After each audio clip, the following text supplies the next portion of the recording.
Good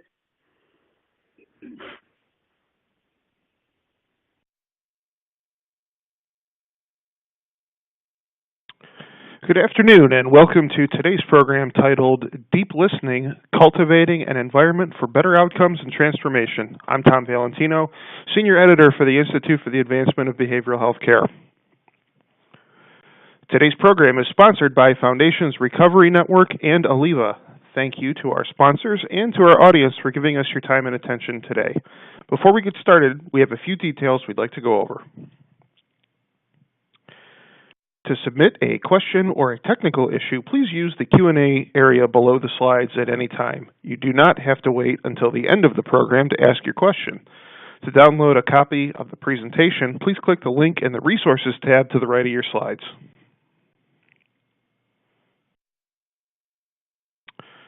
A special note about CE credit: to get your CE, you must watch the program all the way through the Q&A section at the end of the presentation. At the end, do not leave the web page. The site will automatically redirect you to a survey. This must be completed in order to generate your CE certificate. For those watching in a group, please download the group submission guide in the Resources tab and follow the instructions provided. Please note, CE credit is not available for the archived webinar. It is only available for the live event. Finally, for those of you who tweet, please tweet along with us today using our hashtag IABHCLiveWebinar. At this time, it's my pleasure to introduce our speaker, James Hadlock. With more than 9 years in long-term recovery and 25 years of leadership, consulting, and training experience, his views on recovery are thought-provoking.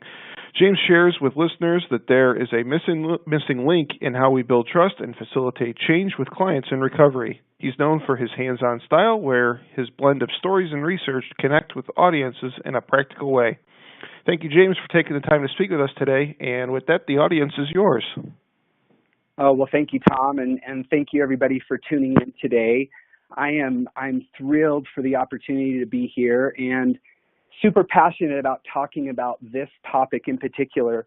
Deep listening really hits home for me, and even though many of you have probably heard about deep listening and probably have your own ideas about what that really means, my hope is that I can give you a little bit more insight. Well, frankly, you'll be able to give yourself a little bit more insight by understanding and learning a little bit more about deep listening. So with that, let's get going. So as I start this out, I want to give another shout out. I know that you mentioned, Tom, a little bit about our sponsors today with Foundations and with Aliva, and I just want to acknowledge both of those organizations. It's been a pleasure working with Foundations and getting prepared for this event. And then Aliva, you know, I've got a little history, and if it wasn't for this EMR company, I wouldn't be here today. I had the opportunity a couple of years ago to be introduced to this group. And when I was the marketing director at a facility, I was part of a big beta test that they were doing. And so I've had the opportunity to get to know this group intimately. They're very forward-thinking. They've got some amazing technology. And so if you do get a chance, I would recommend that you check out Aliva and look at some of the innovative things that they're doing. Let's get started with this webinar. So the first thing that I would like to talk about is the 6 topics that we're going to be covering today. And the first one is probably not as scientifically driven as it is just my own experience in this space, and that is this idea that there's really 2 different types of recovery. So I'll be talking about that a little bit. The next thing that I'll want to cover is this idea of what really drives change. You know, what are the things that are really creating that change with clients? And so we're going to explore that.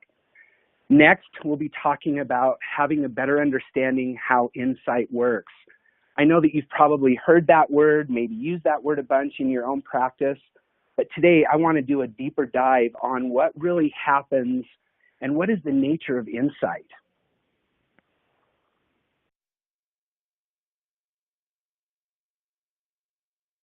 Next, the 4th topic that we'll be covering is talking about the importance of safe environments. And I know this is something, as I've attended different events and conferences in the addiction recovery space, I know that this is a topic that is being talked about. But here's the thing. There is a lot of science and research to back this up. And today I'll be introducing and talking about polyvagal theory. Some of you probably heard of it before, some of you maybe not so much, but it's very intriguing, interesting, and innovative work that Dr. Steve Porges has laid out. And I will be hopefully connecting some dots and letting you know really the importance of a safe environment from a physiological standpoint. Next, I'm going to be showing you a video. Many of you have probably seen it a number of times by Dr. Brene Brown, but I'm going to link the importance of that safety piece and insight with empathy and talking a little bit about the difference between empathy and sympathy. And I know if you've probably seen that video, you're probably rolling your eyes, but I'm going to tell you when you see the connection and the impact that has in providing an environment for insight, I think it'll give you a little bit more relevance. And finally, something that I'm probably the most known for, whether I'm working with admissions teams or talking with clinicians or presenting on a family day, I'm going to give you a step-by-step process of how deep listening is really a game changer. And again, I know that you've heard of all different types of listening, whether it's, mirror, reflective listening, but today I'm going to give you something to consider as a next level and what I call the ultimate safety measure when it comes to creating these environments for innovation and change. So if you're ready, let's buckle in. And for the next 45 minutes or so, I'm going to hopefully take you on a journey that will give you a little bit more insight. So as I mentioned at the beginning of this presentation, I have noticed in my own travels and being in the industry for a while, I've noticed that there are really two kinds of recovery out there that I see people tap into. And again, this isn't scientific by any means, but it's just based on a little bit of my experience. And that first one is probably one that we all relate to and have seen again and again and again.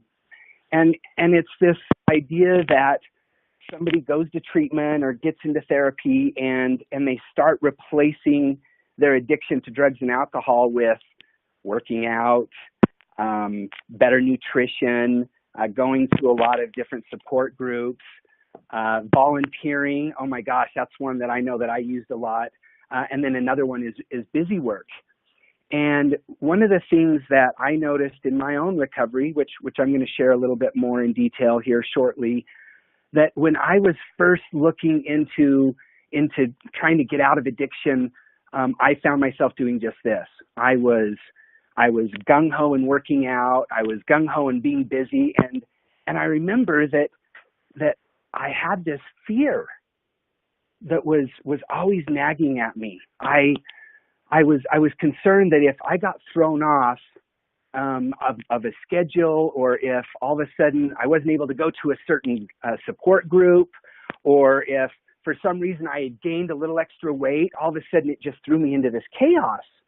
And I'm almost sure all of you are familiar with this approach, where people just they switch one addiction for, I'm afraid, another one. And here's the thing. It's accompanied with frustration, with struggle, with unsettledness, and underneath it all, if you know what I'm talking about here, that there can be this underlying fear. In fact, I recall just a couple of weeks ago, I was at a group and somebody was celebrating a decade of recovery. This is a time for celebration. This is a time for excitement. And then he said something that just really stuck out to me that I found really disheartening. And it was, he had this belief that if he missed one day of meetings, if he missed one day, that he was scared to death that he would go back to using again. And here's the thing. This approach is probably the most common, and as many of us know, if you're in this industry and have been in this for a while, you know that success is low. That this is where those revolving doors, and we continue to see clients go in and out of detox and in and out of treatment, and they, and when they leave, boy, they are as confident as ever that they're going to have this success, and yet we see them back in 30 days or 90 days or whatever the case may be. And that is unfortunately the reality we live in. You know, our numbers of success are very low. People, though, have such a desire to want to change, and I certainly got to experience that in my own process and in my own recovery. So I want to spend most of our time today talking about the other type of recovery, one that has been a game changer and a life changer for me, and I know for other people, but unfortunately it's something that we don't see often enough. The other type that I'm talking about, of course, is when somebody just has a light switch go on and they have this moment of clarity and things just are clear to them, like they just automatically get it. You know, they may have struggled, and then all of a sudden things just change dramatically for them, and they just stop. And recovery kind of becomes second nature, like it's just a part of who they are now. And my first experience of this was when I was in treatment, my very first time. I've been to treatment a couple. Again, I'll tell you my story in a minute. But I remember this gal that I was in treatment with, and let's call her Carol.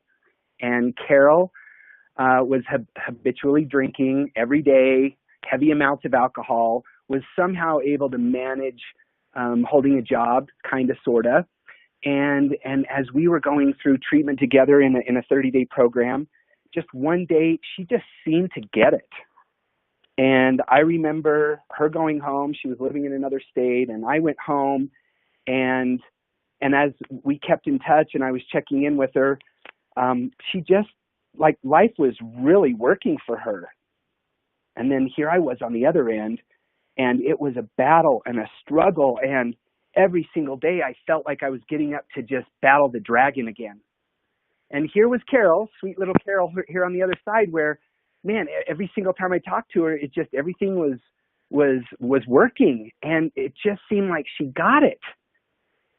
And I was jealous, and I was wondering, why not me? And so all these different feelings came up, and here I was struggling day to day.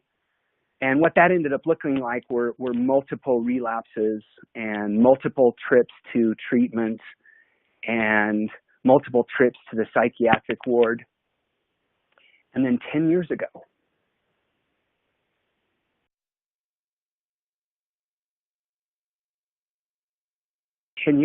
I had a transformation.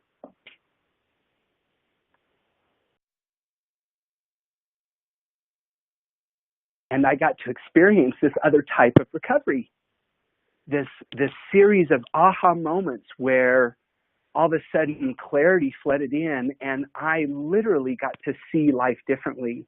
And I saw myself differently, and I saw my surroundings differently, and I got to experience this freedom, this absolute freedom that I never thought was possible. I remember my second trip to treatment, and one of my therapists there gave me this scenario where he said, you know, you've got this when you can imagine yourself on a desert island, and you've got your drug of choice or drugs of choice all around you, and it doesn't even occur to you that you want to use. That's when you know you have this. And I remember thinking to myself, that's impossible. That's never going to happen. Well, folks, I'm here to tell you that it does happen, and transformation is possible, and that we can create massive change in our lives as long as we just understand the power of where that transformation happens. So let me give you a little context, and I know I've given you a few hints to my past, but let me just give you a little bit better context so you'll understand where I'm coming from as I start to introduce you to some of this work that I've been doing over the last decade. So I was an overachiever. I was super aggressive in everything I did. I was that go-getter kid, and success just seemed to follow me wherever I went. In my early and mid-20s, I was a successful entrepreneur. I became a millionaire by the time I was 27, 28. And then I went into a different industry, and then life started to get shaky for me. I was feeling a lot of insecurities. I had some tragedy in my life. All of a sudden, some old childhood stuff started coming up. And next thing you knew, I had graduated from using pharmaceutical like muscle relaxants to I started getting into the club drug scene. So ecstasy, GHB, and then that graduated to the heavier stuff, cocaine, Oxycontin, and next thing I knew, within 6 months of not using habitually, I overdosed for my first time. And over about a year period, I had gone from leaving my family.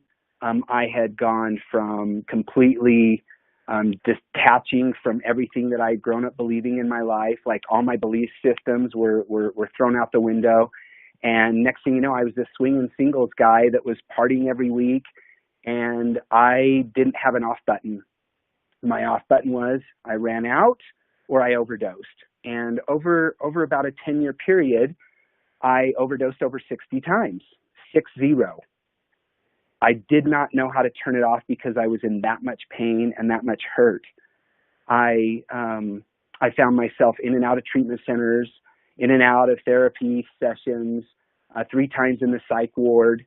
In the midst of all this, because of that kind of driver mentality that I had, I managed to build a $20 million company. And yet behind the scenes, I was an absolute wreck. And I was destroying everything in my path. I burned through that money pretty quickly, and within just a few short years, I was bouncing from house to house. I was trying to figure out what was going on with me, and I just couldn't figure it out.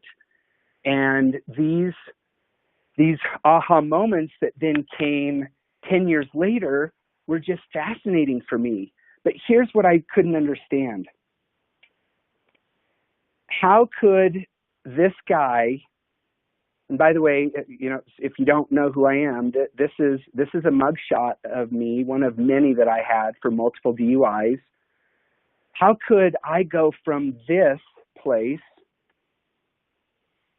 to this place?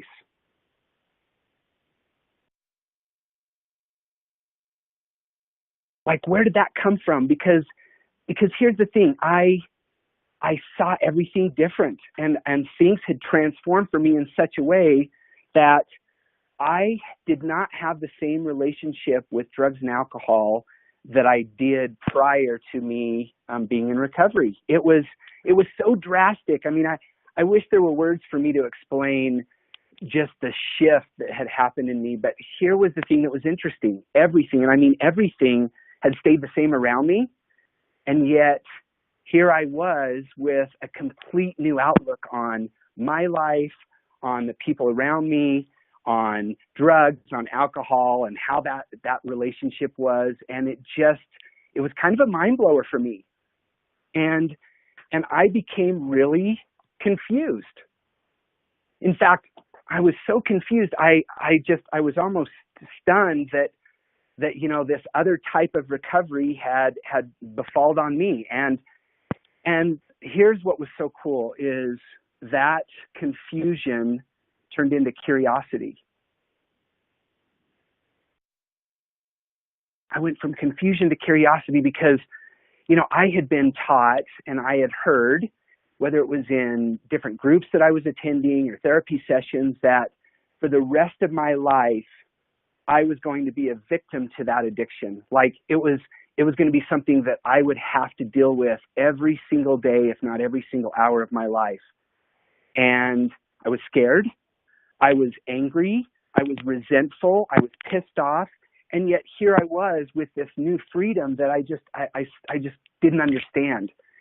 And the fact of the matter is that I changed that confusion into this curiosity, and I started to go on this journey.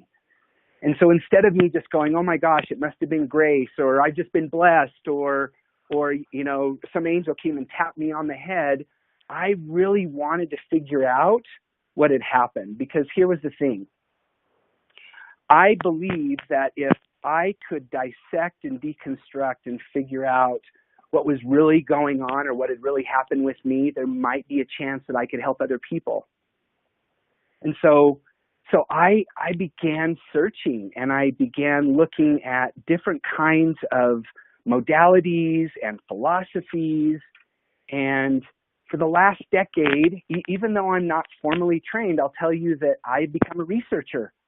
And I have looked at, and because I don't have any bias or any training one way or the other, I think it left me open. It left me open to be able to really kind of discover and explore and experiment, because what I was experiencing on the inside was completely different than everything I'd ever been taught about this disease. And so I became curious. And here's what I found out.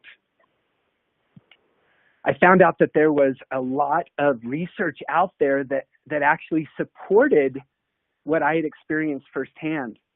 And so as I move forward here and talk a little bit about the actual science and some of the philosophy that I discovered, it's going to be a mix of many different modalities. So we're going to be talking about organizational psychology. We're going to be talking about psychiatry and the behavioral sciences and neuroscience and Eastern philosophy. And all this kind of came to a head for me over the last decade as I've kind of dug in and done the research. But it all started with experience first. Like, this is not stuff that I read in a book first and then had the experience. It was the opposite. I had the real life experience, and then I tried to figure out what that was, dissect all of that. And so hopefully I'm going to speak plainly enough that you can understand this. And again, this is coming from a real world, real life experience. And here's what I've come to understand. I've come to understand, first of all, that transformation is absolutely the key to long-term recovery. Like, if somebody doesn't have a shift, they're going to struggle. And even though you may get the end result of, I'm not drinking and I'm not drugging, I'm sober, if you want that extra element of well-being, if you want to experience more freedom and a settledness like that, just that calm, that settled place, you have to have a transformation. It's not going to come from a book. It's not going to come from me, hearing somebody talk, even though that might point me in the right direction. You've got to have a shift of consciousness. And here's what I know about that. I know that the key to transformation is insight. And of course, we've all heard this term insight before. We use it all the time, right? We think we have insights all the time, and I'm going to talk a little bit about the difference between explanation and insight, because there's a big difference there. But what is insight? I mean, we throw that word around all the time, but what is it really? Like, what is that thing, that nebulous idea of insight? Because here's the thing. We've all had those experiences. We're in a conversation with somebody and we're talking about an author, but we can't remember the author's name, and we're thinking, and we're all jammed up in the head, and then 2 days later we're driving down the road and all of a sudden the author just out of nowhere, right? Well, that's insight. I mean, it can come from out of nowhere at any given time, but let's talk about the nature of insight. What is that really made up of, and what is the what is that soup of ingredients that make up this word insight? And here's what I've discovered. And some of this research, so for some of you analytical and researchy types, there are references here. I invite you to check out some of this work. It's fascinating, but you'll be able to get some of these sources. They're right on the slides here. But here's the thing that's really interesting to me is let's go back to where do we see insight happen the most in our own personal life. So think about that for just a second. Where do you seem to have the most insights? Well, the research says that the shower is one of the top places, funny enough, right? So what are the dynamics of that? Like, why would the shower or just going on a walk or just driving, why are those places in particular the places that we have insight? Well, the science actually helps point us in a direction. So let's talk about the nature of insight for a minute. So first of all, in the dictionary, you'll read that, it's a thorough change. It's a spontaneous shift of perspective. And if the word itself literally comes from having sight from within, I like to call that inner wisdom. It's where just all of a sudden, I see something differently. It's overcoming an assumption and being able to see a new perspective. So, I might be minding my own business and, not thinking about a whole lot. And then all of a sudden just something clicks. Here's what I've noticed about insight is that when I have an insight, it seems to be something that sticks. Like it seems to come with this deeper feeling, right? Like, you could even have a concept down and you understand a certain thing. And then just one day out of the blue, you have this insight, and it might be that same exact concept, but it feels deeper. Do you know what I'm talking about? You know where I'm going with that? I mean, it's, I know you've experienced it. I know each one of us has, because it's an innate part of being human, is this ability to tap into this creative new perspective that just sometimes just shows up out of nowhere. And here's the other thing. It seems to come when we least expect it. I mean, seriously, I've known on many occasions where I'm all trying to think through a problem, and then I just get frustrated. I'm like, okay, screw it, and I'm done. And I don't think about it. In fact, I just kind of let it go. And then when 3 days later, I'm literally in the shower, and all of a sudden, bam! All of a sudden, I just have this flash of clarity, and it's just like, yeah, where did that come from? But my gosh, that's the exact answer that I'm looking for. And it just clicks. And then there's this other piece. I know a lot of times people will say, oh, well, yeah, no, that's a nice insight, when what they're really meaning to say is, well, that was a nice explanation. And it kind of goes back to this idea of, there's the matter of fact side of life, where that just, makes sense. But then there's just that next level where insight comes in or emerges or bubbles up from inside of us. And it seems to just lock in. And so let me talk to you on a very personal level on what that looked like for me 10 years ago when I had this transformation. You see, I was deeply suicidal. And I had gotten to a point where I had put a plan together, and I'm in a seedy hotel in Salt Lake City, Utah, and I had a plan. And I knew exactly how I was going to play that one out. Nobody knew where I was at. I managed to separate myself from everybody. And here I am in this hotel, and I am completely out of my head. I'm completely inebriated. I'd been drinking for about a week because I didn't have the courage to muster up this suicidal plan. And then something amazing happened. I had this little insight. You see, at the time, I had two daughters. They were younger, and I had been in and out as a dad. I've been, divorced for some time now, but I remember having this thought, and it felt deeper than just a thought. And it was, I felt that my kids were going to be better off with a deadbeat dad than they were with a dead dad. And that was a thought that I had.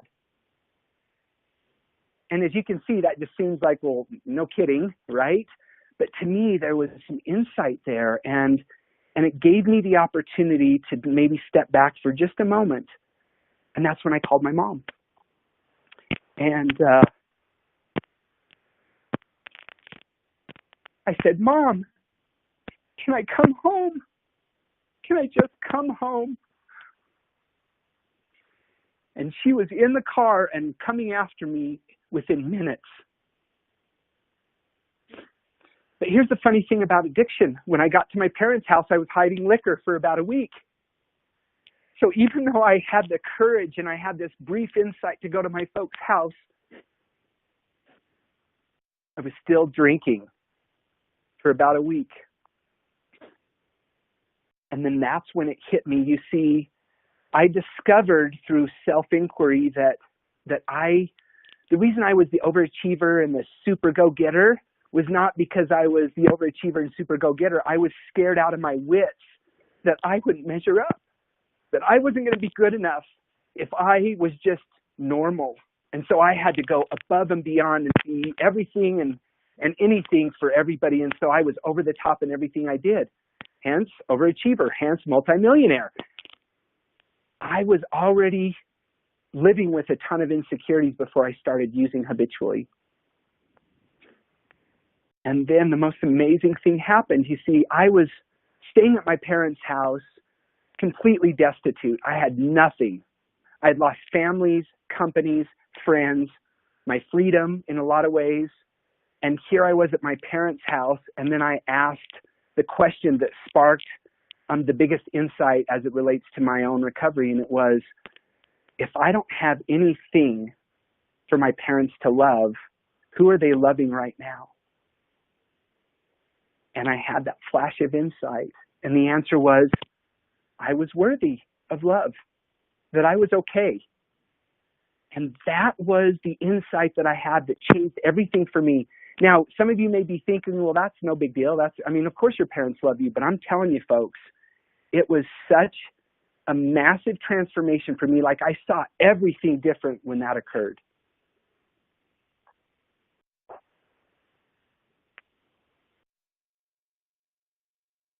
And here's what I've discovered through that process, that insight is absolutely necessary for lasting change. If it was just all about knowledge and book smarts and intelligence, then why do we have the epidemic that we do here in the United States and all over the world for that matter? We are missing the piece where change really happens, and it's absolutely insight. And the fact of the matter is that we can help or hinder with the type of environment that we create. And this is where some of the most fascinating work comes into play, called polyvagal theory. Now, some of you have probably heard of polyvagal theory. The fact of the matter is that Dr. Porges, who is the originator of this work, in 1994 is when he started doing this work, and he was working with a lot of veterans.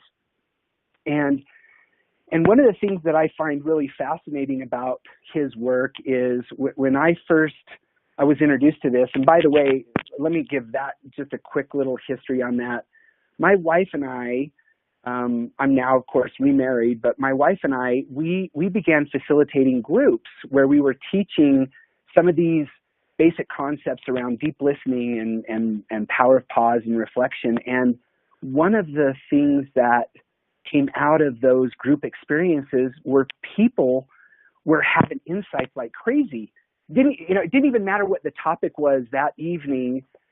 People were just having just crazy amount of insight in their own life, in decision making. And the fact of the matter is that my wife and I were also having a ton of different insights, and we were growing ourselves, even though we were facilitating these groups. And we were just super intrigued by that idea that, what was it about us facilitating this little circle of people? What was it about that formula that allowed for people to have more insights? And that's when my wife, in fact, is the one who began doing the research, and then she stumbled upon Dr. Porges and his work with polyvagal theory. So again, I want to remind you, I'm not a scientist and I'm not a clinician. So I guess the advantage here is that maybe I can speak super plainly and really kind of give you the best and easiest knowledge around polyvagal theory that really anybody can understand. So Dr. Porges with polyvagal theory, part of the basis of his work really started with this idea of being in survival mode and what happens when we feel threatened.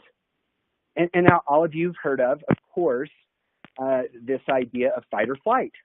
Well, here's the thing that's interesting about fight or flight. Fight or flight is something that happens physiologically to us, to our autonomic nervous system. Like when we feel threatened, what happens? Our heartbeat goes up, our breath shortens, we start to think differently. I mean, a lot of things change physiologically to us when, imagine if a bear all of a sudden came through that door right now. What would happen to your body?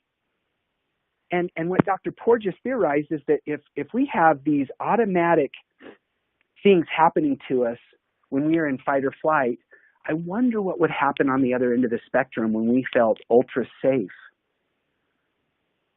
Was there something that was going on physiologically with us when we feel safe? And what he discovered was absolutely yes, that there was. In fact, what's really intriguing about this is that if you talk about the different circuits that we use and we pull from, when we feel threatened, we're using those old circuits, those reptilian brain circuits, right, from back 200,000 years ago.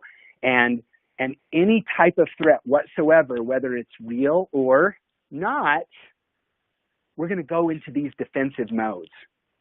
And folks, I'm talking about something physiological here. I'm not talking about you even having an awareness around them. In fact, one of the things that Dr. Porges noticed is that when the body, that the body could actually feel risk without even being aware of it. So this is not something that cognitively happens. This is something that happens automatically when the body feels risk. In fact, there wasn't even a word for that, and he came up with this word. So that word neuroception is the word that Dr. Porges came up with to describe that our body is sensing this stuff without us even being aware of it. So you wonder why, your clients will get all defensive, even though it doesn't appear like there's anything for them to get defensive about. But I'm telling you, folks, that if they don't feel ultra safe, that they don't have any control over those reptilian circuits kicking in. But here's the good news. If we can call on those newer circuits, the ones that were formed as we became more sophisticated as a human being, that we start to tap in to those softer skills, the ones that actually cultivate our connection and that humanness. So the only way that we tap into that humanness, those newer circuits, is when we feel safe. So things like compassion and openness and vulnerability, they only come when we feel safe.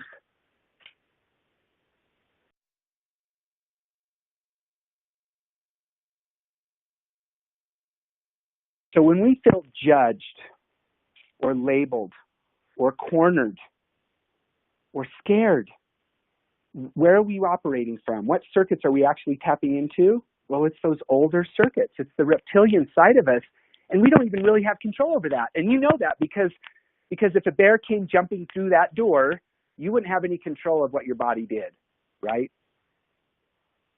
So just understand that this is physiological. It's not cognitive. We're not even aware of it. So creating that safe environment is so vital to progress, to transformation. One of the other things that he picked up on was some of the facial stuff that happens. And even there's a little bone in our ear that switches when we feel safe.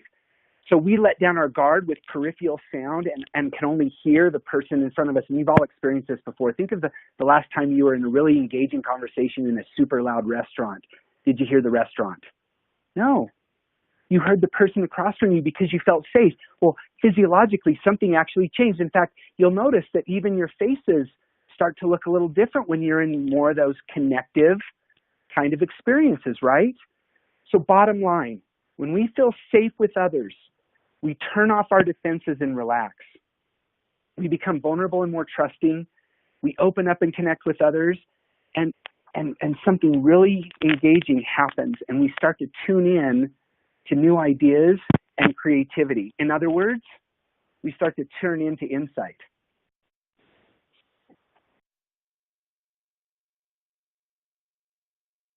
In fact, we are wired in such a way that insight only comes when we feel safe.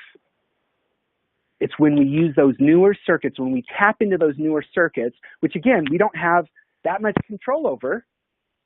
It's when we tap into that humanness. And you've all had that experience, right? You've had that experience where something just clicked and you were with either a client or a loved one or a sibling or a child, and you have one of those moments that just transcends kind of the sum of the parts, right? We've all had that experience before. Well, this explains it physiologically why that happens, which I think is just super fascinating. So I've talked about the science. I've talked a little bit about insight and how that works. And I want to spend the rest of our time. I want to talk a little bit about how you can actually tap into this more often. And I believe that connection is key. It was key in my own experience. It's been key in the people that I've worked with for the last decade. And I'm willing to bet that you know that it's key too. Connection is key. And deep listening is, I think, one of the ways that we can connect more deeply with people. I call it next level listening. And it is the ultimate safety measure. Now, again, I know that you probably have heard even this term before, but have you really taken the time to understand what that means? Again, it's not like reflective listening. You're going to see some differences here in just a moment. And I'd like to start off by sharing a little bit about a famous experiment called the Rosenhan experiment. So Dr. Rosenhan, many of you probably heard this before, but did you know that this experiment was huge when it comes to deep listening? So Dr. Rosenhan was a psychologist that was very, very concerned with what was going on in the mental health community. In fact, in the 1970s, so many people were being admitted to psychiatric wards. There was a famous movie that swept at the Oscars called One Flew Over the Cuckoo's Nest. This was top of mind, folks, in the 1970s because it was everywhere and people were being admitted left and right. And Dr. Rosenhan couldn't understand how we had just become crazy all of a sudden. So he put this experiment together with 7 of his colleagues, most of them in the mental health fields, decided to pose as pseudo-patients. And over a period of time, they visited 12 different facilities, and here was what they decided to do as posing as pseudo-patients. They wouldn't reveal their profession, because obviously most of them were mental health professionals. But number 2, all they would insert, so they would tell them their background and everything, but they would insert a little white lie. They would say that they had heard, past tense, heard voices. And that was it. And they all went through the admissions process just like anybody. And what do you think happened in those 12 hospitals, 8 of them going through the admissions process? How many of them do you think were admitted to the hospital? 20%? 50%? It was 100%. 100%. In fact, all but one of those cases, they were diagnosed with repressed schizophrenia for just saying that one thing. How do you think the mental health community took this news? Not very well. In fact, one hospital came to Dr. Rosenhan and asked if they could be in another experiment, and he agreed. And so over 2 months, what they decided is that they would go through the process with whomever came in, but Dr. Rosenhan at any given time could send a pseudo patient. Dr. Rosenhan agreed. The hospital saw 193 patients over a 2-month period. And when they came back to Dr. Rosenhan, they said, "We think we know how many you've actually sent us. Out of the 193, 41 were plants by you, Dr. Rosenhan, and 42 were possible pseudo patients." So if you do the math, that's 83 people that they thought either for sure were plants or maybe plants by Dr. Rosenhan. How many people do you think Dr. Rosenhan sent? That's right, 0. So what in the world does this have to do with deep listening? Well, it's the very first step to deep listening, and it has nothing to do with listening at all. It has everything to do with seeing. How are you seeing your patients? How are you seeing the people that you're working with? Are you seeing them as manipulators? Are you seeing them as addicts? Are you seeing them as a no way they're going to make it? are you able to transcend their past and actually be able to look them in the eye and see them for the person who is hurting and dying for connection? Because I'm telling you, folks, this is a game changer. When you can see somebody for who they are and not for what they've done, the way that you show up, they're going to see it on your face. The science says so. And I think one of the best videos that I've ever seen that illustrates this is actually a Dane TV commercial. So it's from Denmark. And let's watch that now.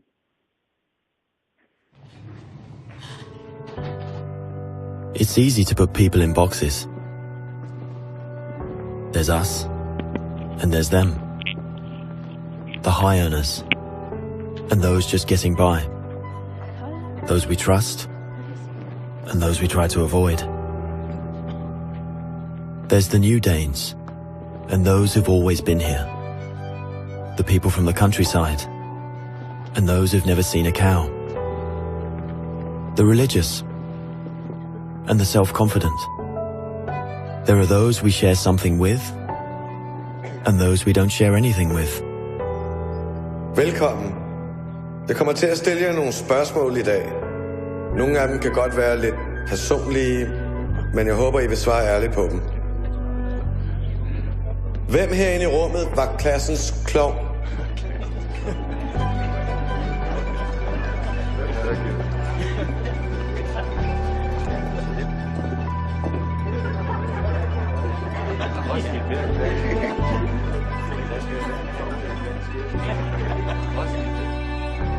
Hvem er bonusforældre?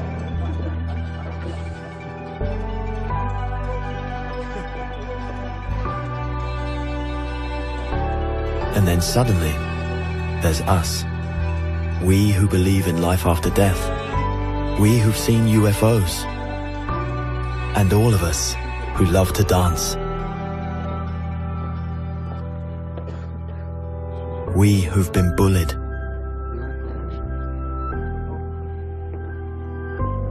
And we who've bullied others.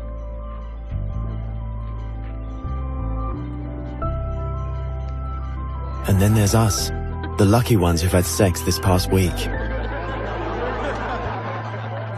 We who are broken-hearted. We who are madly in love. We who feel lonely.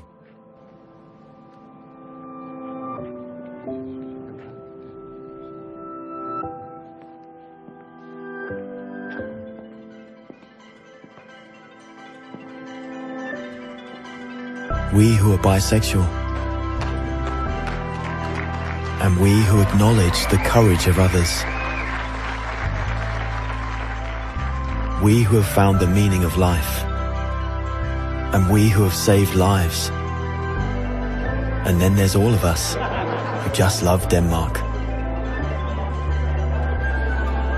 So maybe there's more that brings us together than we think.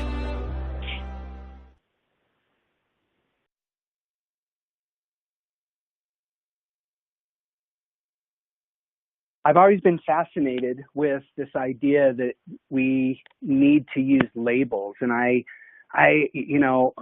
it's interesting that we say we have cancer. You know, it's separate from us, but with addiction, a lot of times we associate with being the addiction as addict.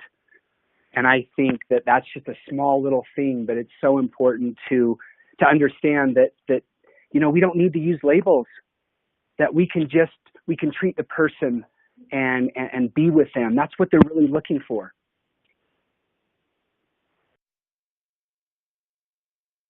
I'm going to have to skip with some of this because we have run short on time. But I know a lot of you probably seen the video of empathy versus sympathy. But the second piece of deep listening is really having empathy and compassion. It's trying to understand where they're really coming from. And if you download this session, of course, you'll be able to watch that full video. So let's move on to the third step, and the one that really separates, I think, deep listening from everything that's out there. And it's this idea of withholding judgment and not interrupting a client. And I'm going to add one more piece to this, and it's this idea of we don't need to give advice all the time. Like, it's not your job to have all the answers. And if you understand the power of insight, it's not your job at all, actually. In fact, I've heard many a times, if somebody is in the right mindset to hear your advice, they don't need it. And if they aren't, they're never going to get it. And so what if you were to just cultivate more of this idea of providing the space for them to see things for themselves? I mean, doesn't that make sense? You know, we don't have to come up with all the answers. You refer to. Here's the thing that I know, that listening is innate. The fact is that we already have this in us. Like, the only thing that holds us back from being a deep listener and not giving advice and not interrupting and trying to control is our own busy heads. And the more that we can trust in the power of insight, the easier it is for us to really be that facilitator and to be the witness of that change. In fact, deep listening is showing up from a place of compassion and support and saying, I'm here to fix you, and I don't have all the answers, but I'm here for you, and you are okay just the way you are. So in conclusion,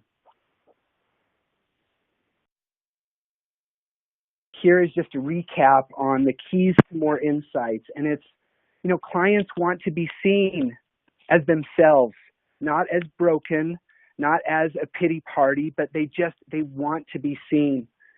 Clients don't want your sympathy. They don't need your pity. They want to feel connected. And then finally, they want to be heard. They want to feel safe. And believe it or not, they actually want to get better. I know sometimes we don't feel that way, but they want to get better. And so in conclusion,